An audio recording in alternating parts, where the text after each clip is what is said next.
Tega gegara tolak ajakan Wahyu, istri disekap suami, tak diberi makan minum, nyawa Cindy melayang. Wahyu Saputra, suami yang diduga melakukan penelantaran dan penyekapan terhadap istrinya, Cindy Purnamasari, akhirnya ditetapkan sebagai tersangka. Kasus ini terungkap setelah adanya laporan dari kakak korban, Purwanto, pada hari Selasa tanggal 21 Januari tahun 2025, sekitar pukul 15 waktu Indonesia Barat. Kapolrestabes Palembang, Kombes Pol Haryo Sugihartono, menjelaskan bahwa setelah menerima laporan dari Purwanto, Satreskrim Polrestabes Palembang langsung melakukan pendalaman terkait peristiwa yang terjadi. Haryo mengungkapkan bahwa sebelum tahun 2025, korban telah mengidap penyakit yang mencapai titik klimaksnya pada bulan Desember tahun 2024. Saat itulah tersangka melihat kondisi fisik istrinya semakin memprihatinkan, namun tidak melakukan tindakan yang diperlukan. Haryo menjelaskan bahwa pada tanggal 9 Januari tahun 2025, karena prihatin dengan kondisi korban, tersangka mencoba memberikan makanan kepada korban karena fisiknya lemas hingga tanggal 16 Januari tahun 2025.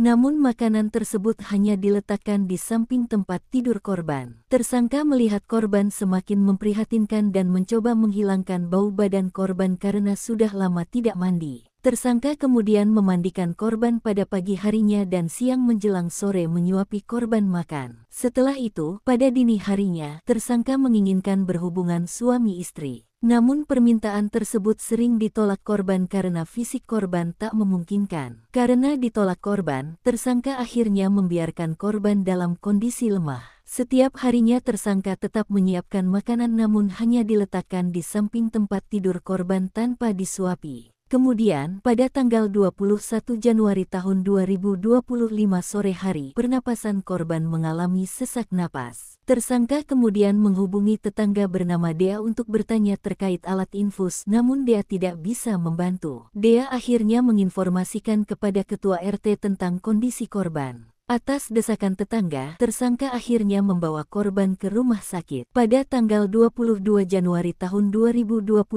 kakak korban atas nama Purwanto membuat pengaduan ke SPKT Polrestabes Palembang. Sayangnya pada tanggal 23 Januari tahun 2025, korban meninggal dunia di RS Hermina.